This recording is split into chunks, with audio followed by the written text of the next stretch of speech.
like to welcome world number 2, Xander Schauffele, to the Media Center at the Arnold Palmer Invitational presented by Mastercard. Xander, you're making your first start since the century in January. Can we get some comments on how you're feeling? Yeah, it's great to be back. Nice to see some familiar faces, and yeah, it's definitely had some time to reflect. In what was 6 weeks.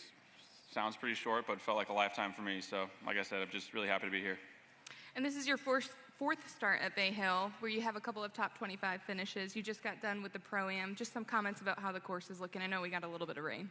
Yeah, it's not the, I wouldn't call it like the dream place to come back to be completely honest, on short reps, but going to have to go to a special place mentally, and everyone kind of knows what Bay Hill gives you. You know, it takes a lot more than it gives, and you have to earn every par, birdie, and bogey that you make. So it's a tough place.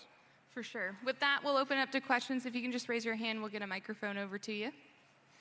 We'll start over here on the right.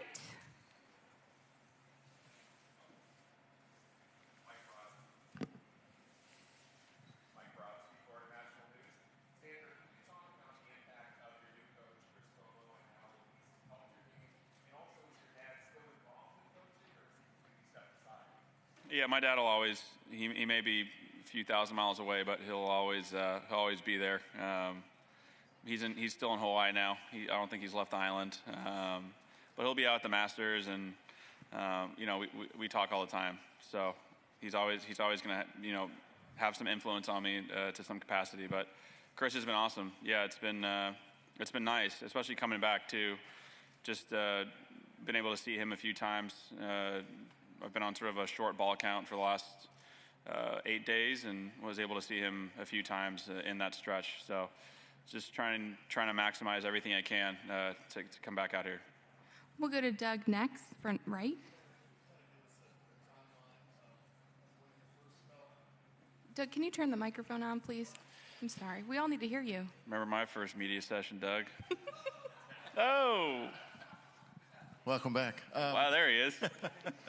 Can you give us kind of a timeline of when you first felt something in your rib, when alarm bells first went off, and all that? Yeah, no alarm bells. I mean, there were some bells that I ignored. There was no sort of, oh shoot, my ribs killing me moment where like it was in the gym or swinging. I kind of perfect storm. Trainer had to go back, renew his visa. I was left on my own, and apparently I'm still a toddler, and I kept training and golfing, and I'm used to having someone either hold my hand or do something as simple as soft tissue, and I didn't get any help, and I think that's sort of what put my back against the wall. And so December. When was that? December. He left December 13th, and I kind of started feeling bad a couple days before Christmas. So even at Century, I kind of told myself, oh, I'll be back with my team.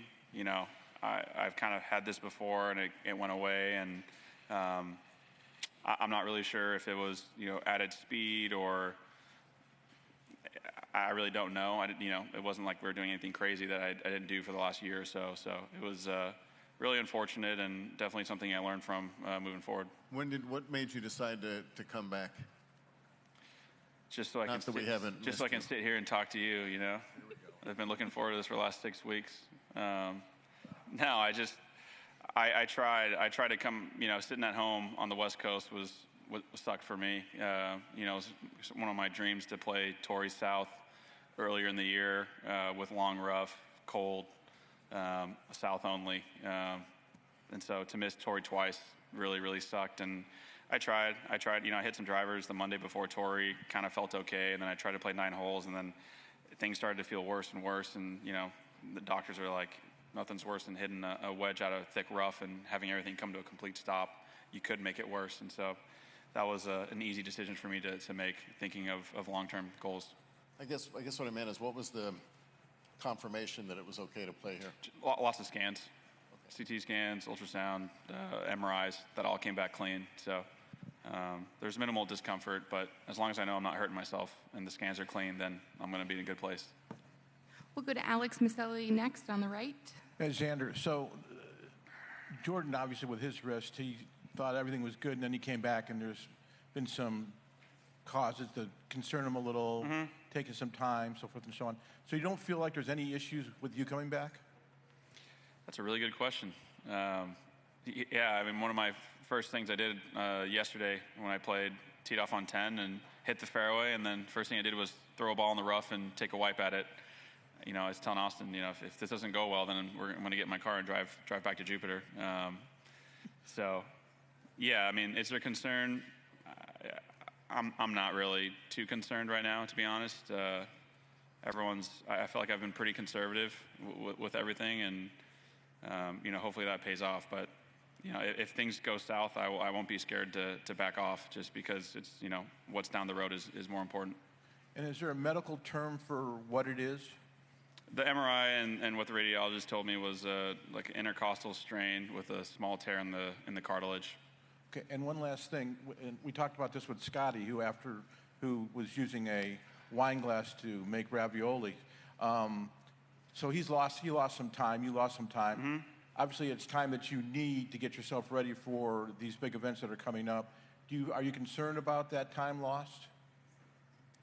I mean, yes and no. I'd be lying if I said I was in the most comfortable position ever. I'm been practicing mentally to convince myself that I'm still in some crazy good form. You know, trying to use that sort of low expectation with serious focus to try and get the most out of what you're doing, and just think about all the greats that, you know, had to take some time off and came back and played really well. I mean, I think Scotty came back and you know, wasn't close to winning, but played pretty decent, you know, and put himself back in the mix. So, you know, I don't see why I can't do that.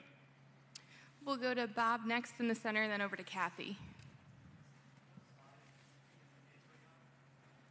Hey, Bob, can you put the microphone on? I'm sorry. Got a couple rookies in here today. What? Thank goodness someone turned mine on. What side is the injury? It's my right side. Right side. Okay. Yeah. So it's like, is that worse to be on the right side than the left? The way you swing? Does it? You know.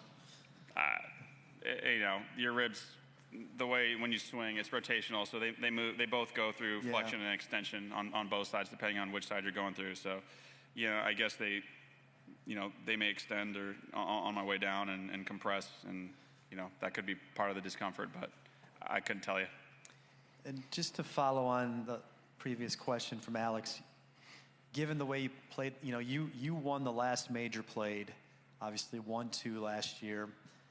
Clearly, you know, going to the Masters, you would get a lot of attention trying to get that one now too, and probably will anyway.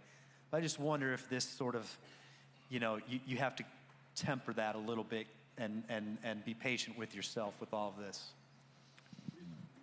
I mean, yes and no. I feel, you know, if you're trying to win a major, you got to get yourself into the best mental place possible. So whether it's you play your way into it, or you know, your game is really sharp and you feel like you've been practicing really well. You know, there's a few ways to do it, and you know, I've never won the Masters, so technically I'm still searching on the right recipe on how to get ready for that event. We'll move over to Kathy over here on the left. Is this working? Ooh. There you go. Okay. Nice work. You sort of pointed to where it was that you were hurt. Do you mind giving a better point? Is it like in here on the right side? Somewhere like right in here. No, I know that part. I have that too. Yeah, I just like, you know, Okay. T, I don't know what you want to call it, T6, 7, 8 area. Okay, so the lower ribs. Sure. Okay. Upper, maybe. Well, upper would be up here, because you got them. Yeah, you're right. Lower. Yeah, mid. Okay, I'll go for that. Yeah, you want me to? I mean, I've done weirder stuff in the last 6 weeks, so. Now, because, you know, all of us do different kinds of things when we move or work or play golf or whatever, and so we're trying to imagine how awful that must feel for you to hurt in the important part of a golf swing. It would be awful. So I was just curious so we can explain to people what you're... Oh, yeah, I mean, you know, life, you know, it is what it is. I've come to that conclusion, and I feel lucky, you know. I haven't been hurt for pretty much my entire golfing career, and I'd consider, like I said, I consider myself pretty lucky. So kind of half empty, half full there. Gonna look on the positive sides. We'll go to Dave Shedlowski next on the left. You did a good job with that name. Thank you. You mentioned looking ahead to big events. PGA, you're going to be defending champion. How do you like quail, and what do you like about it if you do? Quails, it's become friendly to me. Haven't gotten over the hump quite yet on the property, but it's just a big championship course. I think even if it's overseas or it's Bermuda, it plays very hard, and you have to hit a lot of quality golf shots. And yeah, a few of them, I think since I've been hitting my driver a little bit better, a few of those holes sort of hit my eye, and I can kind of take advantage of, hitting it in the fairway and hitting it a bit further versus in the years past. You can't play that property crooked. It's just one of those places. We have time for a few more. We'll go over here on the right-hand side. Xander, not only do you get sidelined in golf, but Scotty had mentioned that he had to brush his teeth left-handed and things like that. What daily life things did you find yourself limited in because of the ribs? Oh, we can't talk about that. No, I'm kidding. No, it was the weird thing was really when I was at home and not doing anything, when I was sitting on the couch with my French bulldog, just watching other people play golf or watching a TV show or something, I wasn't sitting there like, oh my gosh, I'm in so much pain, you know what I mean? It was sort of abrupt, like if I would wake up and roll over to grab my phone or to, grab something or sneeze if I'm sitting on the couch in a weird position. Stuff like that is kind of where I would remind myself oh, okay, I'm not great right now. But if it was sort of me just sitting like this talking to people, I wouldn't be like, oh, I'm hurt, you know what I mean? So it was only really bad for, I'd say, a short stretch after Century and TGL, where I think the inflammation was really apparent on the MRI. And then once we got rid of the inflammation, it was only when I started twisting and moving that it started to hurt again.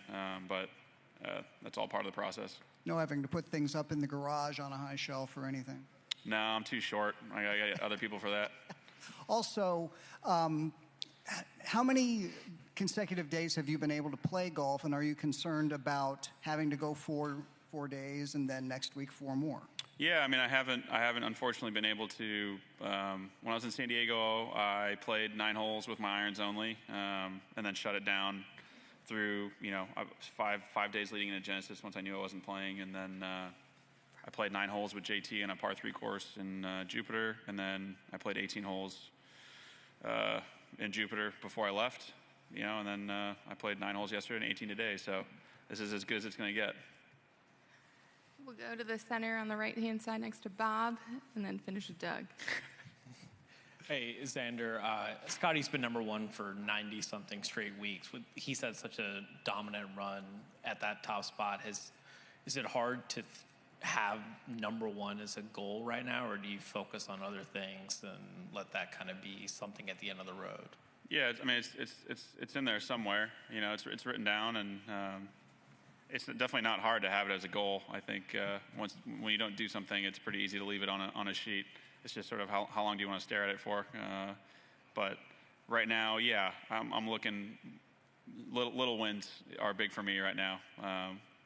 Whether it's getting through 18 holes or 36 holes clean and feeling great and getting a training session in, that's kind of what I'm looking for. Final 2, Doug, and then Adam Schuback. A couple of things, and I don't know how much you stayed plugged into tour stuff while you've been out, but as it relates to the Tour Championship and whatever changes are being discussed, do you have any thoughts on what you'd like to see? Since you didn't like the old system, did you? I definitely haven't been that plugged in, Doug. Do you have thoughts? Did your brain shut down too, or? It tends, definitely on the simpleton side of things, Doug, and I definitely wasn't sitting at home thinking of how I can make the Tour Championship better. My whole goal is just to be able to play in it this year. Any thoughts on it now?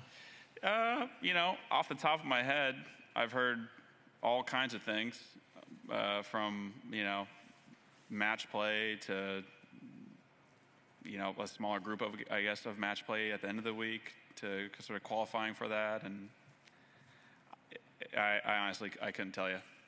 I have no clue what it's going to look like. I think there's a lot of people that need to be made happy, and then I think it's going to get presented, and I don't think anyone's if it was such a good idea, I think everyone would have landed on the same thing. But I don't think anyone's really come up with like some great idea on how to get the whole thing right, because it is tricky.